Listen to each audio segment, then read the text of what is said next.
I haven't made any new content since going on the Whatever podcast. Hi, this is Peyton, and today we are going to do a review of going on the Whatever podcast. This was posted a couple of weeks ago. It went live. It was a 7-hour podcast out in Santa Barbara, and I'm going to share with you guys my honest review and just share, I guess, my insight from going there and from my perspective, what I experienced. I'm going to go into the details with you guys, but it's going to be completely raw and honest. And if you haven't noticed, I haven't made any new content since going on the Whatever podcast. It has all been pre-recorded stuff, which is completely fine. I do that sometimes so I can get ahead of editing. And when I know my travel schedule is going to be hectic, I do make episodes in advance. But honestly, I haven't made new content since the Whatever podcast. It's really made me think, and it gave me a new perspective, which I didn't expect. So that's just kind of where I've been. And I'm just going to walk you through how I guess my experience was and my perception and why I felt this change. If you are not already subscribed to this channel, make sure that you go ahead and hit that subscribe button below. And if you want to go above and beyond, there is a Patreon linked in the description. So if you haven't noticed, I changed some things on my channel. I changed my banner. I changed a little bit. I'm tweaking some things. And since the Whatever podcast, it's really made me think. Prior to going on to the Whatever podcast, I feel like I was already going into a writer's block, creator's block, if you will. And after going on it, I felt it even more.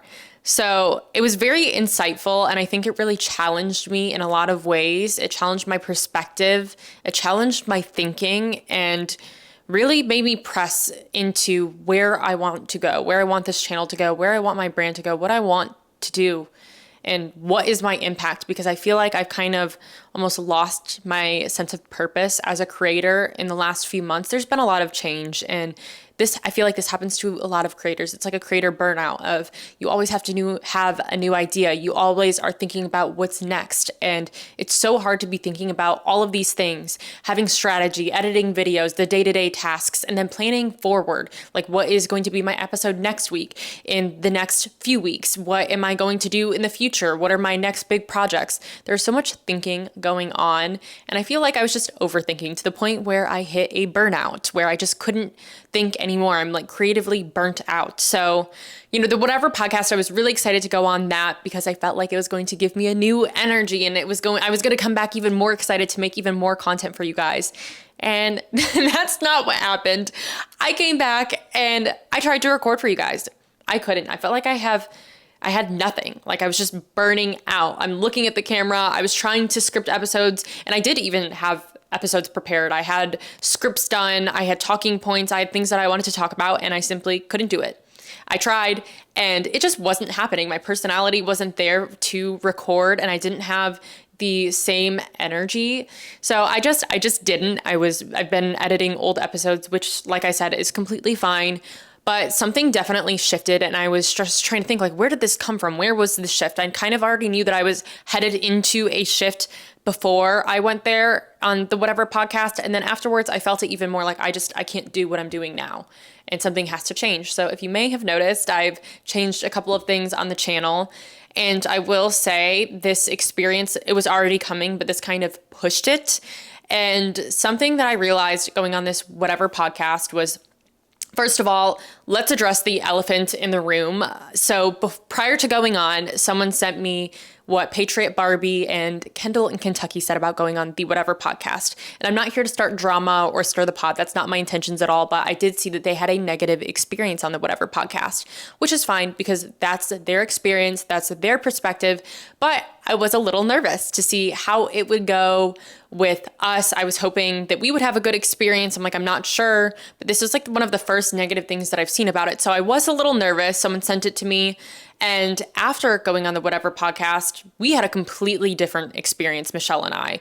Everyone was very respectful. Brian was very respectful. you do have to follow the rules, right? Like the name of the game is when a donation happens, when a super chat happens, you have to stop the topic and switch to whatever the donation says. If there's a question at hand, you have to answer that first. And that's just the rules of live streaming, right? Like it's not like it's Brian's fault. Like it's actually how he's monetizing his channel. So he is literally the moderator trying to lead this conversation, debate, whatever's going on. And he has to automatically shift everyone's attention to whatever the donators say.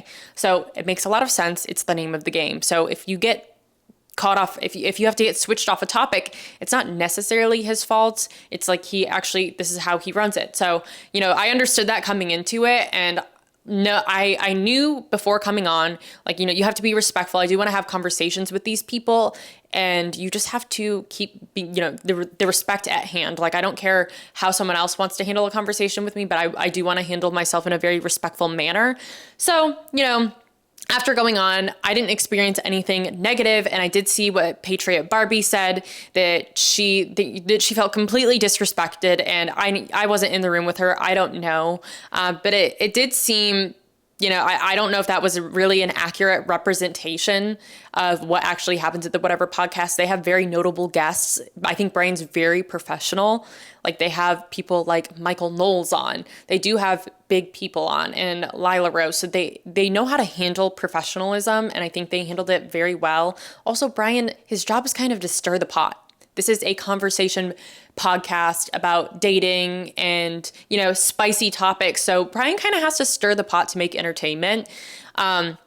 Not that I think that he stirs it negatively. I don't know what happened with, like I said, with Patriot Barbie and Kendall in Kentucky, but I did respond to her Instagram post, and I just said this was not my experience. I had a great experience. They were very respectful. I enjoy going on the podcast. Don't let this cloud your judgment if you're just someone reading the comments and watching this video. I don't think that it accurately depicted the Whatever Podcast. And Patriot Barbie responded saying that Brian probably just was interested in us, and that's why he was nice to us. And or something along those lines. It wasn't verbatim, but something like that he either wanted to sleep with us, or that he, thought that we were pretty or something. So he was being nice to us. And I don't think that was the case at all. He was very respectful. That was nothing of the sort. So I just thought that was, I'm going to choose my words carefully. But it sounded a lot, not saying that it is, but I didn't like that response, because it sounded a lot like the Me Too movement, like, disregarding my experience because I'm pretty, or that Brian thought that I was pretty. That's not the case. I do think that he genuinely is just running a business. He's running a show, and this is just part of the job. So I don't know, whatever their experience was, that's on them. I'm just sharing with you guys my experience. It was very positive. I would definitely go back. I thought it was handled well. And also, this is a very long podcast too. Like, I'm sure to get all these people there, have them there on time, moderate the debate, have it go on for so long. Like, there's so many moving parts to this. I think Brian does a phenomenal job running something like this, and it is very cultural. Like, Whatever Podcast is, it pivots a lot of opinions, and it challenges our beliefs, right? Like, us as conservatives, us as people on the other side, we come in a room together, and it challenges your beliefs. You have to actually humanize people by going on this. Like, you get to hear other people's stories and experiences, and that challenges you because you're actually humanizing the person behind the idea. And I do think it is very pivotal for our generation to have a podcast like this. I find it very impactful. So I think Brian's doing a great job, and I would definitely go back on. And just, besides the overall rundown of the podcast and the way it runs, I think going on and experiencing that, this is why I feel like I have kind of a creator's block. And thank gosh, someone commented and they're like, can you share your experience going on the Whatever Podcast? So thank you for a subscriber for suggesting this idea, because I feel like now I can kind of vent to y'all about where my head's been at lately. So yeah, going on, sitting with these people, as you guys know, Gorlock was on, and talking to him was just, it kind of just made me humanize him, and it made me humanize the idea of things that I don't support. I don't have to support someone's actions and decisions, but I can understand their experiences, and I think he has he's experienced a lot. He got bullied, and I can't imagine as a child how traumatizing that is to already be struggling and already be at battle, already feel like you're not validated by your classmates. Like, that's actually a huge deal. Like, getting bullied in school by when you're younger and not being accepted by your people in your community, that is so isolating. And that is so traumatizing. I can't imagine. That's actually really hard. Like, really try to put yourself in someone's shoes that already feels isolated from their community, and you're, like 8 years old, and you're getting bullied at school because you're a little different, and you already feel isolated because you feel different, and now you're being rejected and bullied by everyone. Like, that's actually really traumatizing. That's really freaking heartbreaking. Especially, like, I don't know what his home life was like at that age, because we didn't get into that part of the discussion. But imagine, like, you're isolated at home too. You don't have parents that are talking to you about these things. And I'm not just saying this about him. This could be anyone going through something like this too. You already feel different. You already feel isolated. What do you turn to? I don't know what the faith was like at home either. And again, like, this can happen in another household where they don't have any of these things. Imagine going through something like that and how that would change you as a person today. Because I'm lucky enough where my parents instilled values in me, and it was very impactful. And I feel the values today. It defines my character. My parents did a really good job at that. And I wasn't bullied at school. But I imagine if I was, and I didn't have parents constantly instilling values in me and teaching me lessons and showing me character, I don't know how I would have turned out. So, not saying that I am validating anything, but I can humanize the person behind the idea that I don't support. And I can see that person and I can still show them love. And I think that was a way to actually challenge my belief system. Like, I can believe what I want to believe, but I also want to be able to show someone grace and love and not accept the idea, but still accept them. And that's okay, because I do want to be a person of love. I never, like, being in a room with these people, it's so different. I feel like God has really called on me to talk about this, because it's really been just in my brain for the past few weeks of how can you keep doing what you're doing and still show these people love and kindness and be accepting. And what would Jesus do? Honestly, that's what I have been feeling. Like, that's the conviction that I've been currently feeling. So being in a room with Gorlock, he has such a good heart. I do think that he is struggling with demons, and I do think that he is in a spiritual warfare, and it is very dark, and I do think that there is trauma there that he needs to go through, and I can't imagine how hard that is. But you can still show someone love and grace, and that really challenged me to see if I could actually do that. And I hope that I did that well, because I really, really tried to.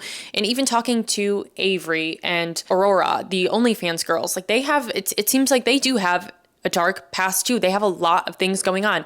Avery was one of the OnlyFans girls that is helping her single mom, raise her 5 siblings, and she's very young. That is a lot of stress. I can't imagine being in a situation like that where I don't have my father in my life instilling values and characters and morals into me. Again, these are people that you see on the internet that are making content like this.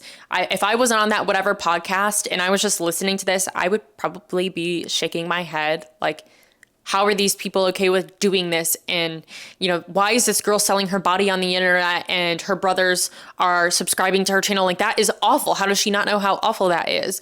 But I do think that you need to also humanize them. And it's not like you need to accept what they're doing and validate it. You don't, like, love is accepting the person and wanting the best for them. And you can love them through that and show them that it is wrong. And it's okay to say what you're doing is wrong and want to lead them in the right direction, but you can also show them love too. I think 2 things can be true at once. And that is just something that I really have not been liking about myself on social media, is that I don't want to ever feel like I'm judging someone, because I actually don't know that person. I don't know their life experience. I don't know what has led them up to this point of doing what they're doing that is so hedonistic and wrong. And I have no idea what their experience is, truly. Until I sit down and talk with the person, I have no idea, because when I sat down and talked to these people on the Whatever podcast, I understood a lot more. And it was actually really freaking heartbreaking. Like, I am so blessed and lucky that I have the things in my life that I do, the structure, the morality, my faith. I am so freaking lucky that I just, have parents that instilled this in me, and I have family and I have community that pushed me to be where I am today. But if I didn't have them, because I was once a liberal, I was once not making the best decisions in my life. And luckily, I have people that championed me and put me to where I am today. And, myself and my faith and things came together in life that I just got lucky.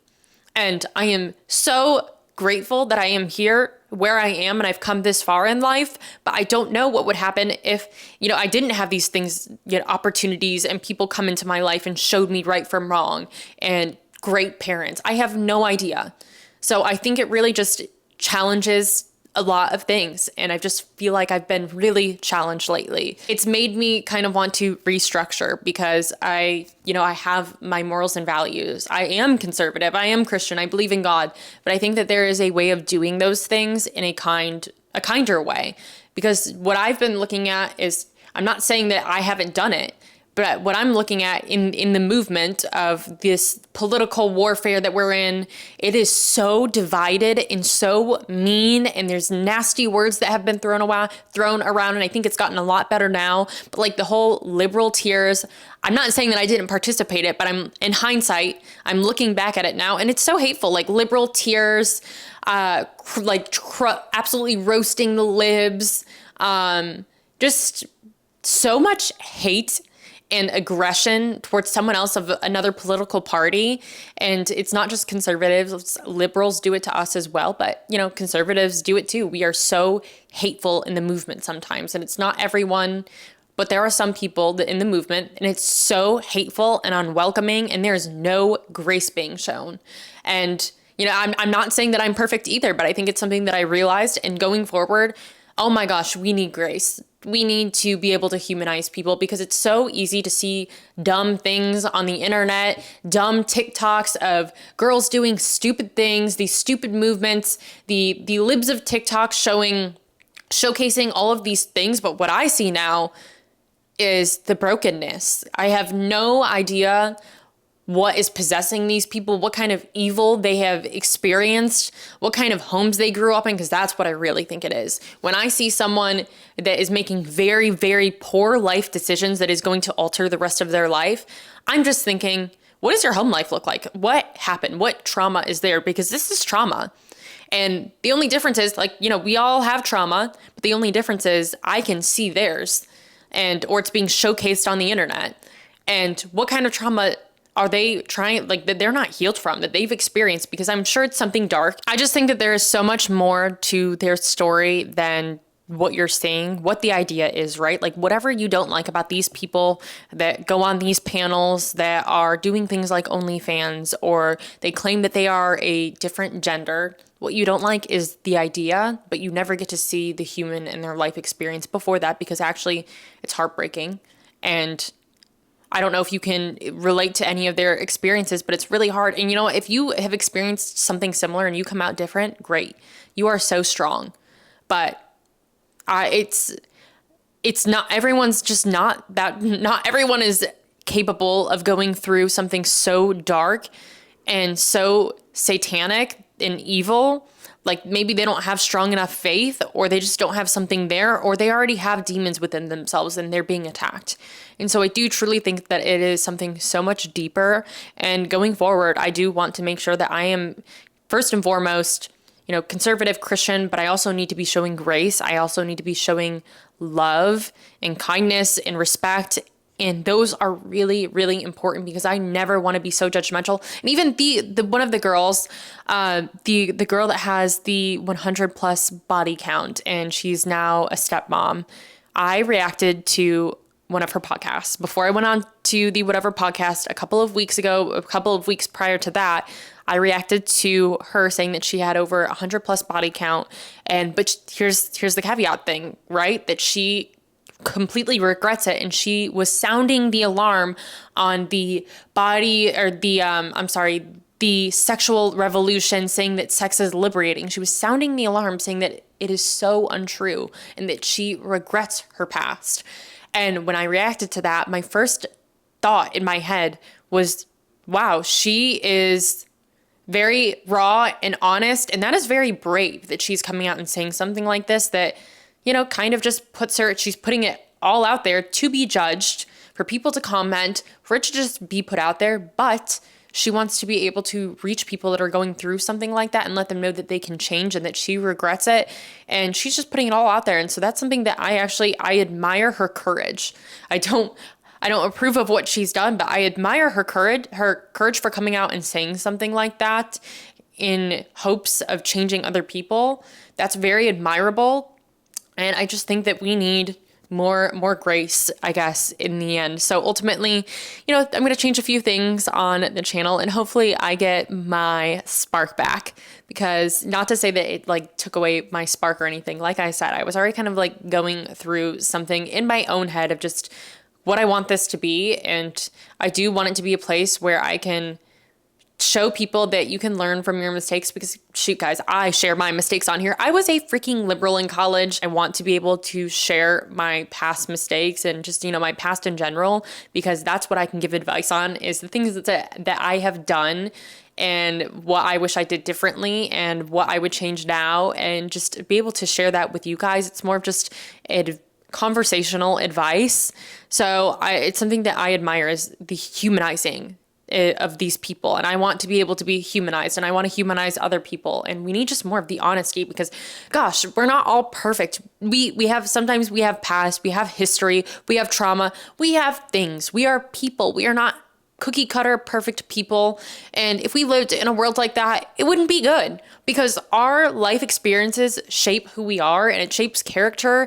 And honestly, having the background in my life, my history that I've had has given me the gift to be able to be kinder and show more people grace, because I've experienced things. And so I feel like I'm able to give out grace more easily than I ever have been before, because I have seen things in a completely different light. So that is just the goal. And again, thank you to whoever commented that, because I feel like, I just needed to get that off of my chest.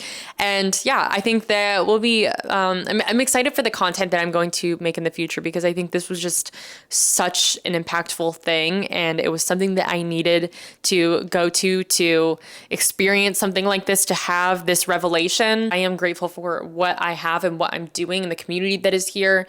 And I'm so glad that I've come to this point in my life, coming all the way from being a liberal writer in college to now doing something like this. This truly does feel like my calling. And so I'm just so blessed, and I'm so happy to have you guys here. Hopefully you guys stay subscribed and come along with me on this next journey. I think it's just going to be a little more refreshing content, and I hope that you guys will like it. So thank you guys for watching. I will catch you guys later.